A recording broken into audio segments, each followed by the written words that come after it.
네, 조금 전 더불어민주당과 정부 대통령실이 고위당정협의회를 시작했습니다. 특히 민주당은 수도권의 추가 공급 대책을 마련했다면서 그 발표 시점을 조율하고 있는 상황인데요. 조기현 민주당 법률위 부위원장, 원영섭 국민의힘 전 미디어 법률단장과 관련 내용 짚어보겠습니다. 어서 오십시오. 네. 자, 두 분 이제 저희 라이브로 함께 고위 당정 협의회 시작하는 모습을 함께 보셨는데 일단은 가장 기대가 되는 부분은 수도권 주택 공급 계획입니다. 지난 11호 대책 같은 경우는 규제 중심의 대책이었고 이제는 공급 대책이 나올 거라고 지금 기대가 모아지고 있는데 지난 11호 대책도 좀 평가가 엇갈렸단 말이죠. 당정이 어느 부분에 좀 집중을 해서 이번 대책을 낼 거라고 보십니까? 뭐 일단은 공급 대책이 중심적으로 논의되고 있는 것 같습니다. 오늘 고위 당정 회의 이전에도 비공개 회의 절차를 통해서 공급에 대한 구체적 계획안을 좀 협의해 오고 있었고요. 공급 대책은 이미 97 대책으로 나와는 있습니다. 2030년까지 수도권에 135만 호로 공급하는 계획은 이미 정부가 발표했는데 어느 시점에 어떤 방식으로 어디에 어떻게 공급할지의 어떤 세부적인 논의를 추가적으로 진행해 왔고요. 아마 오늘은 이제 그 논의를 최종적으로 정리하는 단계가 될 것 같습니다. 문제는 발표 시점입니다. 결국에 공급 대책이 발표될 때 또 시장 상황에 민감하게 작용해 온 사례가 있기 때문에 어느 시점에서 어떤 내용을 어떻게 발표할지까지를 오늘 고위 당정 회의에서 조율하고 있는 것으로 알고 있습니다. 예, 사실 지난 11호 대책 이후에 대통령이 공개석상에서 부동산 대책이 상당히 힘들다라는 발언을 직접적으로 하기도 했고 실제로 과연 이 고강대 규제 이후에 집값이 잡혔느냐 이 부분에도 조금 약간 물음표가 있는 상황이어서 국민의힘도 좀 예의주시하고 있을 것 같은데요. 예, 두 번의 부동산 대출 제한 대책이나 아니면 토지거래 허가구조 묶는 11호 대책이 있었는데요.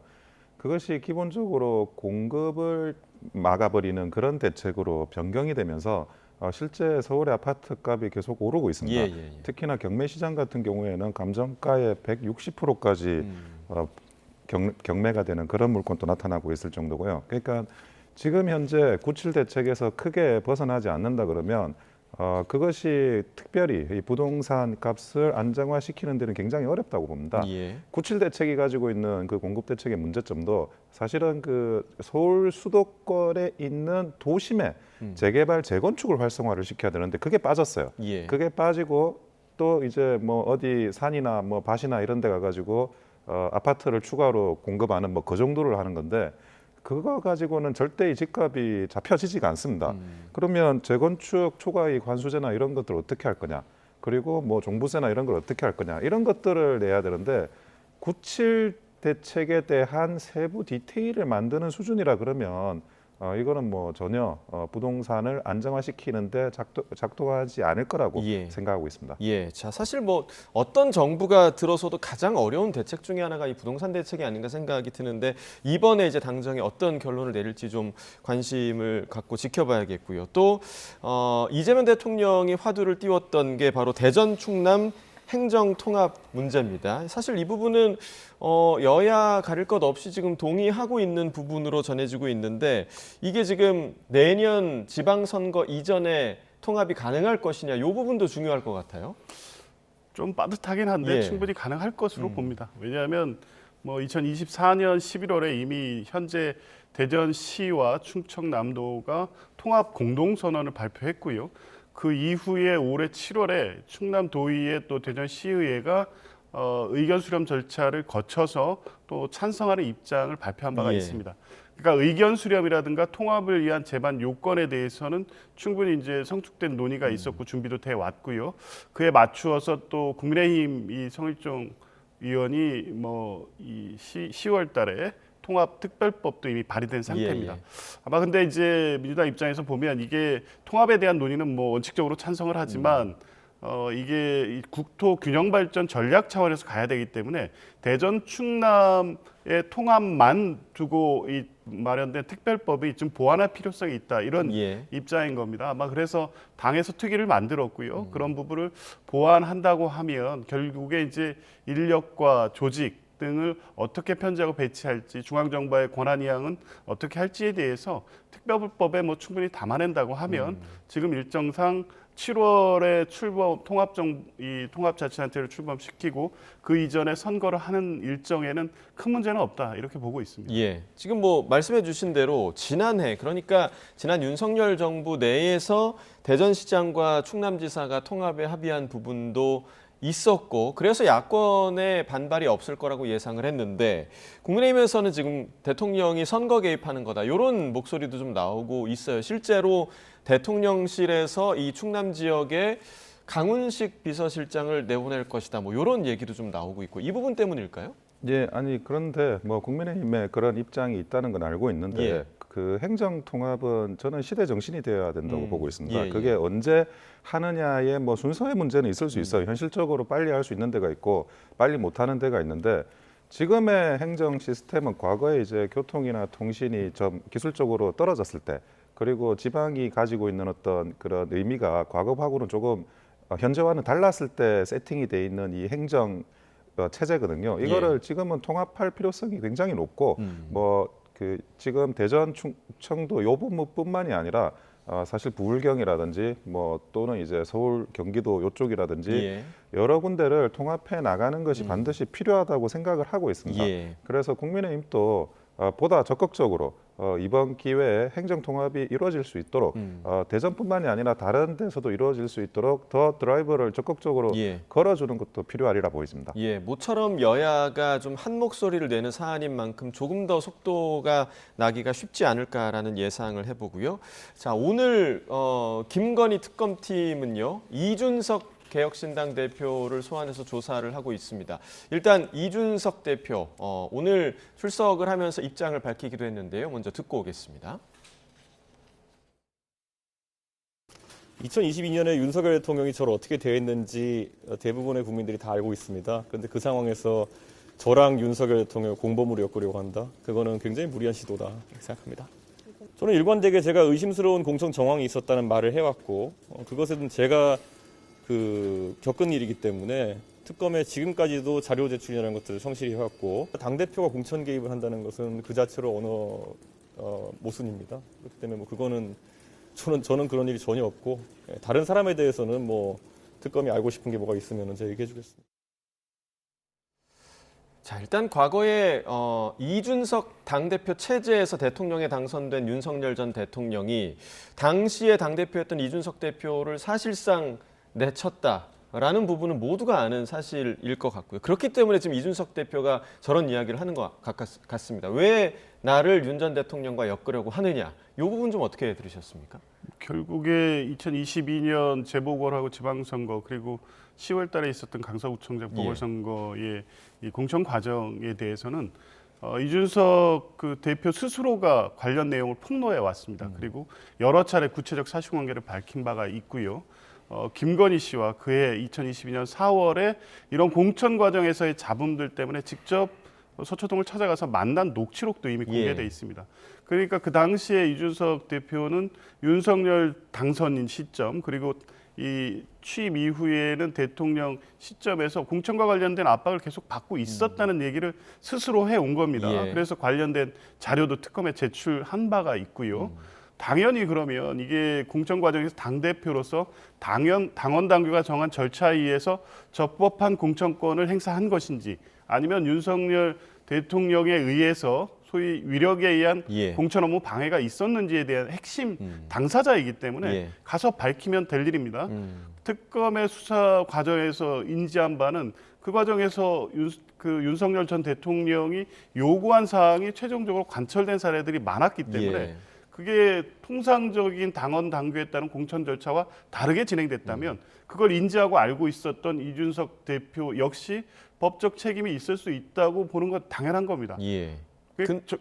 적법한 당대표로서의 권한 행사였다고 하면 특검에서 가서 밝히면 될 일이지 지금까지 드러난 사실관계로서는 이준석 대표의 어떤 공모래지 관여 여부를 의심하는 건 당연한 것이기 때문에 그걸 일부러 엮었다 이렇게 표현할 문제는 아니라고 보고요. 오늘 수사를 통해서 본인이 무고하다는 사실을 밝히면 될 일입니다. 예, 조금 전에 저희 뭐 자막으로도 나갔습니다만 이준석 대표에 대한 압수수색이 지난 7월이었단 말이죠. 근데 지금 공백이 상당히 좀 있는 것, 거의 한 5달 만에 출석을 하는 건데 왜 이렇게 늦게 좀 출석이 이루어진 걸까요? 뭐 특검 내부의 사정은 잘 모르겠습니다만 어쨌든 핵심 당사자가 윤석열 전 대통령인데 예. 소환을 계속 거부해 왔습니다. 그러다가 이틀 전에나 이제 이 출석을 해서 이 관련된 진술을 했을 것으로 보이고요. 예. 김건희 씨라든가 관련자에 대한 조사 아니면 또 김건희 특검이 갖고 있는 다른 사건의 여러 가지 이 사정상 우선순위 때문에. 그렇죠. 뭐 예. 그런 수사 순서가 있었을 것 같습니다. 그래서 윤석열 전 대통령을 조사한 이후에 이준석 대표를 조사하는 일정이 불가피하지 않았나 싶습니다. 예, 아무래도 윤 전 대통령이 뒤늦게 또 김건희 특검에 출석 그 소환에 응했기 때문에 그 부분일 것이다라고 추측을 해주셨고 조금 전에 이준석 대표가 얘기한 것처럼 당 대표가 공천에 개입한다라는 건 언어 모순이다. 사실 이 부분이 일정 정도 공감이 가는 게 당 대표 그 공천의 권한 자체가 지금 당 대표에 있기 때문에 당 대표가 어떻게 공천에 개입을 하느냐 이 말이 성립이 되느냐라는 얘기인 거란 말이죠. 예, 맞습니다. 예. 당대표가 공천을 합니다. 예. 공천장에 당대표가 도장을 찍어야 예. 됩니다. 그러면 당대표가 당연히 하는 공천인데 당대표가 공천에 개입한 게 뭐 범죄가 된다, 문제가 된다. 그거는 그 자체로 좀 상당히 이상한 이야기고요. 그리고 공천 개입과 관련해 가지고 이게 범죄가 뭐가 성립하느냐. 그냥 내가 이 사람을 공천 줘 아니면 저 사람은 공천 주면 안 돼 이렇게 말했다고 범죄가 되는 게 아닙니다. 과거에 이제 박근혜 대통령 때 공천 개입이 범죄가 됐던 거는 당이 하는 공천 업무에 들어가는 여러 가지 업무적인 내용에 대해서 정부의 세금을 사용해 가지고 진행을 한 부분이 있습니다. 예. 예를 들어 여론조사라든지 그러면 아니 당에서 당의 돈으로 여론조사를 해야지 왜 대통령실의 돈으로 정부의 돈으로 국민의 세금으로 여론조사를 하냐? 그러면 그 비용을 쓴 거는 범죄가 될 수 있는 거예요. 그러니까 돈의 움직임을 가지고 공천 개입을 범죄로 처단을 한 거지. 누가 이런 말했다, 전화 통화했다, 그럼 어떤 의견 냈다, 쪽지 날라왔다. 이거는 전혀 공천 개입의 범죄 성립 여부하고 상관이 없습니다. 예. 그러니까 김건희 특검도 법리적인 부분에 대해서 먼저 검토를 해야 되는데 일단은 그거를 도외시하고 당장 뭐 공천 개입도 뭐 자기들이 건드려 본다 이런 식으로 진행되는 것 같아가지고 그런 그 자금의 흐름, 비용적인 측면에서의 공천 개입이 어느 정도 조사가 됐는지 그게 굉장히 의구심이 들 수밖에 없고 예. 그리고 마찬가지로 윤석열 전 대통령이 설사 A라는 사람을 공천해라라고 이야기를 했다 그러더라도 그것도 하나의 의견인 거예요. 그 의견을 가지고 처벌하는 법률이 존재하지 않는다는 것을 명백하게 말씀드립니다. 예. 자, 어제는 김건희 특검이 윤석열 전 대통령을 소환을 해서 사실상 특검 개시 후 윤 전 대통령에 대한 김건희 특검의 첫 그 대면 조사였는데 일단은 김건희 씨의 금품 수수 사실에 대해서는 결국에 이제 대통령이 이걸 인지하고 있었느냐 없었느냐 이게 지금 중요한 부분이잖아요. 그렇습니다. 지금 김건희 씨에 대해서 공소 제기된 사건은 도이치모터스 주가 조작하고 지금 이 무상 여론조사를 제공받은 예. 것하고 통일교로부터 이 금품 수수한 사안이 있습니다. 통일교 금품 수수는 알선 수재로 이제 기소가 됐는데요. 이번에 이 6가지 혐의 중에 대부분은 공무원의 지위를 요구하는 신분범입니다. 그러니까 뇌물죄 같은 경우가 그렇죠. 그러니까 대부분 어떤 이 인사상 대가를 청탁하면서 금품을 수수했다는 것이기 때문에 그렇다고 하면 김건희 씨가 스스로 독단적으로 행동해서는 범죄가 성립되지는 않습니다. 예, 김건희 씨는 공무원의 신분이 아니기 때문에. 그렇죠. 예. 그래서 윤석열 전 대통령이 이러한 청탁이 있었는지 그 대가로 금품 교부가 있었는지에 대해서 인지하고 묵인하거나 이를 알고 승인해서 실제 인사권 행사로 나갔는지가 핵심적인 쟁점이 될 것이고요. 그래서 어제 소환 조사에서 윤석열 전 대통령은 전혀 몰랐다 이런 부인 취지로 일관한 것 같습니다. 그래서 뭐 진술을 그렇게 한다고 하더라도 금품 수수 경위라든가 금품을 교부한 이 기업체 대표들 그리고 그것을 인지한 주변인들의 어떤 다른 진술에 의해서 보강될 수도 있기 때문에 본인이 윤석열 전 대통령의 금품 사실을 몰랐다고 부인한다고 하더라도 뇌물죄 성립 가능성은 충분히 있어 보입니다. 예, 그러니까 이제 윤 전 대통령이 이 부분을 알고 있었느냐에 따라서 처벌이 가능한지 아닌지가 갈린다는 부분인데 지금 말씀해 주신 여러 혐의 가운데 지금 명태균 씨에게 2억 7천만 원어치의 여론조사 결과를 공짜로 제공받은 혐의. 만약에 이게 정말 오늘 뭐 이준석 대표가 지금 소환해서 진술을 하고 있지만은 이준석 대표가 만약에 아니었다면 이 여론조사 결과를 김건희 씨는 어디에 활용하려고 공짜로 제공을 받았던 걸까요? 어떻게 좀 예상하세요? 저는 그런데 공짜로 제공을 받았다라는 개념도 좀 성립되기 어렵다고 보는 게 비공개 여론조사지 않습니까? 이것들이. 그리고 그 비공개 여론조사는 상황이 어떻게 돌아가는지를 확인하기 위해서 뭐 기업체라든지 뭐 정부기관이라든지 뭐 어떤 단체라든지 심지어 개인도 한번 누가 더 그 가능성이 있을까를 확인해 볼 수 있어요. 그 비공개 여론조사 할 수 있습니다. 그러니까 그것을 그냥 단순히 제공을 받았다라는 것으로 이렇게 좀 명명하기는 좀 무리가 있고 저는 명태균이라는 사람이 자기가 또 궁금하고 알고 싶고 자기도 어떤 판단을 해야 되니까 뭐 그렇게 자기의 어떤 그런 컨설팅이라든지 메시지를 하기 위해서라도 진행된 부분이 분명히 있을 거라고 생각되기 때문에 이것을 단순히 그런 뭐 김건희 여사가 제공받았다거나 또는 이제 명태균 씨가 이야기하는 여론조사를 제공했다는 여러 많은 분들이 계신데 그분들이 제공받았다 이렇게 저는 표현하는 건 좀 무리가 있을 거라고 생각이 들고요. 그리고 더 디테일한 부분은 뭐 수사를 좀 더 하면 나오게 될 것 같긴 합니다. 근데 다시 한번 말씀드리지만 여론조사, 그러니까 상황이 어떻게 돌아가는지 궁금해하는 모든 사람이 다 비공개 여론조사를 할 수 있어요. 그렇게 내가 알게 된 걸 누구한테도 또 보여줄 수도 있습니다. 그런데 그걸 가지고 범죄가 된다라고 하는 거는 조금 더 조사나 법리 보강이 더 필요한 문제라고 보여집니다. 자, 지금 뭐 누구나 받을 수 있는 여론조사 결과는 누구나 받을 수 있다고 얘기를 해주셨지만 근본적으로 영부인이 이 여론조사 결과에 대해서 궁금해했다라는 것 자체에 국민들 입장에서는 고개를 좀 갸웃할 수 있는 부분일 것 같아요. 그렇죠. 지금 뭐 꼭 이 사건 아니더라도 김건희 씨가 국정에 깊숙이 개입했다는 여러 가지 사실관계는 확인되고 있고요. 지금 이 2억 7천만 원 상당의 무상 여론조사 정치자금법 위반은 2021년 7월부터 이 대선 국면까지 연결이 돼 있습니다. 그게 통상 여론을 참고하기 위해서 받은 비공표 여론조사만 있는 게 아니고요. 공표 여론조사도 포함되어 있습니다. 이제 그때 받은 시점에 명태균 씨와 김건희 씨가 주고받은 메시지들도 공개가 돼 있는데요.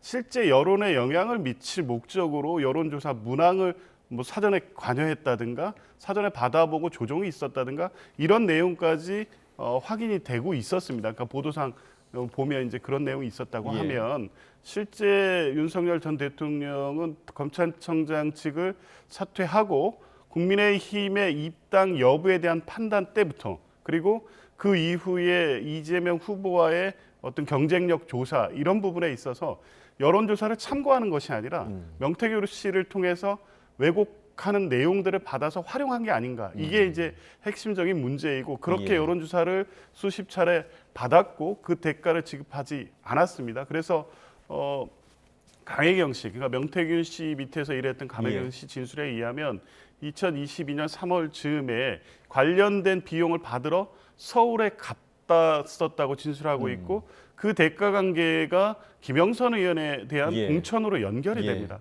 이런 종합적인 사정을 보면 2억 7천만 원 상당의 무상 여론조사는 단순하게 명태균 씨가 본인이 뭐 여론조사 관련된 내용을 참고하거나 그것을 도움을 받기 위해서 참고용으로 받아본 정도를 넘어서서 구체적으로 정치 자금적 성격의 무상 여론조사를 받았다는 것은 어느 정도 확인이 된 것이고 그게 김영선 전 의원에 대한 2022년 6월 재보궐선거 공천과도 연계가 돼 있기 때문에 뭐 이거는 뭐 정치자금법 위반의 범죄 사실을 피하기는 어려울 것으로 봅니다.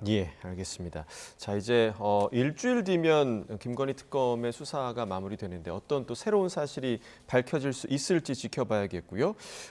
그리고 오늘 오전에는 국민의힘 송원석 그리고 개혁신당 천하람 두 원내대표가 오찬 회동을 가졌습니다. 통일교 금품수수 의혹과 관련한 특검법 공동 발의를 협의한 건데 그 내용도 먼저 들어보겠습니다. 통일교와 더불어민주당의 금품 수수와 관련된 특검 도입에 대해서 큰 틀에서 오늘 합의에 이르렀습니다. 제3자 특검으로 가자라는 말씀을 주셔서 이 부분은 저희 개혁신당이 수용하기로 했습니다. 민중기 특검이 이 여당 정치인들의 여러 통일교와의 의혹을 은폐했던 부분, 이렇게 먼저 통일교 특검으로 시작하고 추후에 진행 상황을 보면서 논의하기로 이렇게 큰 틀에서 합의했습니다. 자, 보신 것처럼 양당의 원내대표가 이렇게 적극적으로 만나면서 특검법 공동 발의를 협의를 했는데 일단 이 부분에 대해서 민주당은 지금 전혀 받지 않겠다는 입장이잖아요. 그렇습니다. 이건 뭐 이 특검의 필요성에 대한 전제 사실부터가 잘못됐다고 예. 보는데요. 그러니까 여당 의원들이 이 통일교로부터 금품 수수한 의혹을 은폐했다는 것인데 지금 나오고 있는 윤영호 본부장 내지 통일교 관련 뭐 부회장 등등의 녹취록 내용들을 종합해 보면 국민의힘 의원들의 이름도 계속 거론되고 있습니다. 관련된 진술이나 내용도 많이 있을 것으로 봅니다. 예. 그래서 이거는 여당 의원에 대한 관련 부분이 나왔기 때문에 수사를 은폐한 게 아니라 김건희 특검에서 수사 대상인지 여부에 대한 특검의 판단이 있었을 뿐인 것이고 예. 그래서 11월에 이르러서 실제 이제 1차 특검법 개정 전에 원래는 이제 11월에 수사기간이 종료되게 돼 있었기 때문에 그 즈음에 이 수사 대상이 아니라고 봐서 국수본에 이첩할 계획을 갖고 있었던 것으로 보입니다. 그러니까 특검 수사에 아무런 문제가 없었던 것이고요. 그 뒤에 이첩과 이 관련 공판에서 이 내용이 확인되니까 바로 경찰에 이첩을 했고 예. 이첩받은 경찰은 바로 수사에 착수했습니다. 수사 결과를 지켜보면 됩니다. 예. 지금 국민의힘은 본인들도 이 통일교로부터 받은 금품 수수, 그러니까 이미 기소된 권성동 의원 외에도 상당한 의원들이 금품을 수수했다거나 수수했을 것으로 보이는 정황들이 나오고 있는데 예. 더 많은 수사 대상이 될 수도 있는 국민의힘이 특검의 추천의 주체가 돼서 특검법을 통과시킨다는 것 자체가 모순이고요. 그래서 이 특검은 정치적 목적에, 그러니까 지방선거를 앞두고 통일교라든가 김건희 특검의 수사 결과를 왜곡하거나 어떤 이 정치적 공세의 그 대상으로 삼기 위한 목적이 분명하기 때문에 예. 민주당에서는 받을 수 없다는 것이고요. 경찰 수사 결과를 지켜본 후에 전체적으로 사건 수사가 미진하다고 하면 그때 판단해도 늦지 않다고 봅니다. 예. 그러니까 민주당에서는 이렇게 전혀 받을 생각이 없는 그런 상황인데 국민의힘이나 개혁신당에서는 민주당이 받지 않으면 어쩔 도리가 없는 거 아니겠습니까? 그래서 뭐 삭발이라든지 단식이라든지 이 얘기까지 지금 나오고 있는 것 같은데요. 과거 이제 드루킹 특검을 한번 생각해 보실 수 있는데요. 그때도 자유한국당이 소수당이었고 그리고 그 문재인 정부 때였습니다. 그럼에도 불구하고 여러 투쟁을 거쳐서 여론의 환기를 거쳐가지고 결국 드루킹 특검이 채택이 되었고 예. 거기에 따른 어떤 김경수 전 지사가 처벌받는 그런 사례가 있었습니다. 그러니까 단순히 의석수가 밀린다. 뭐 이것으로 당연히 안 될 거니까 뭐 시도도 하지 말고 그런 부분은 당연히 아니고 예. 시도를 하되 결국 이제 특검에 대한 필요성은 국민들께서 이 부분을 느끼는 게 가장 중요합니다. 만약 그렇다 그러면 단순히 의석수가 밀린다고 하더라도 이 특검을 관철시킬 수 있는 어떤 뭐 예상하지 못하는 대안이나 솔루션이 나올 수 있으리라고 보고요. 그래서 무엇보다 이 부분에 대해서 더 집중해가지고 특검 관철을 위한 노력을 같이 해줬으면 좋겠습니다. 예. 여러 뭐 당이 그 정책 연대를 하는 거 이런 중요한 사안에서 정책 연대를 하는 거는 굉장히 바람직하다고 보고 있고 단순히 의석수가 밀린다고 해서 이것을 이제 뭐 안 될 거다 이렇게는 생각을 안 했으면 좋겠습니다. 예. 자, 마지막으로 저희가 시간이 많이 없어서 내란 전담 재판부 설치법 관련 이야기를 해보자면 지금 그 민주당에서는 23일 법안 상정 계획을 밝힌 상태였고 그 계획을 밝힌 지 얼마 지나지 않아서 대법원에서 예규 제정을 예고를 했습니다. 거의 지금 민주당이 채택한 법안 내용과 비슷한 내용의 예규 제정 계획을 발표를 했거든요. 예. 그 부분에 대해서 민주당 지금 왜 대법원이 뒷북을 치고 있느냐 이런 입장인 거잖아요. 그렇죠. 이렇게 할 거면 왜 안 했습니까? 예. 그리고 예규의 내용에서 전담 재판부 구성이 민주당 안과는 좀 다른 부분은 분명히 있습니다. 예, 예. 그런데 어쨌든 전담 재판부의 필요성을 대법원도 인정한 거 아니겠습니까? 그렇다고 하면 법률로 강제하는 게 맞죠. 이런 상황이 있을 때 그러니까 각 기관이 자기들의 어떤 사무 처리를 위해서 마련하는 예규가 있다고 해서 국회가 입법권을 자제한다는 것은 법칙상 말이 안 되는 논리입니다. 그리고 지금 이번에 이 전담재판부 관련된 예규를 대법원이 마련을 했는데요. 그 전에 만약 이런 식으로 했을 거면 원래 마련돼 있는 적시처리 필요 중요 사건 예규가 있습니다. 그 사건에도 비슷한 방식으로 필요하면 중요 사건에 대해서 그 요건에 해당될 경우에 지정 배당을 할 수 있게 돼 있고요. 그래서 이 김용현 그 전 국방장관에 대한 사건 배당에서부터 그 재판부 직위원 재판부의 윤석열 피고인 등을 배당하는 과정도 사실은 다 지정 배당과 다름이 없는 상황이었습니다. 이런 상황을 종합해 보면 지금 와서 대법원이 예규를 통해서 마련하는 것은 민주당이 이 마련한 입법안을 이런 방식으로 저지하고 물을 타겠다는 건데 이건 법 행사라든가 입법권의 행사를 대법원이 스스로 막고 나서는 것과 다름없고 예규에 의해서 정한다고 해도 또 다른 예규로서 이걸 또 바꿀 수도 있기 때문에 입법으로서 강제하는 것이 맞다. 예. 그래서 민주당은 23일 처리 방침에 변화가 없습니다. 네, 지금 말씀하신 것처럼 이른바 대법원의 물타기다라는 지금 비판이 민주당에서는 나오고 있는 상황이고 예규보다는 법으로 강제하는 것이 낫지 않겠느냐라는 의견에 대해서는 좀 어떻게 보십니까? 지금 그 법률과 이 대법원의 예규와 가장 큰 차이는 법관의 추천입니다. 예. 법관 추천을 한다는 것은 후보군이 있다는 거고 이 후보군을 섭외를 해야 된다는 겁니다. 그러면 아무런 의사도 없는 사람한테 당신 그분을 후보로 하고 이름을 그냥 올리는 게 아니라 의사타진을 하게 돼요. 후보에 드시겠어요? 이런 후보의 의사타진을 해야 되는데 예.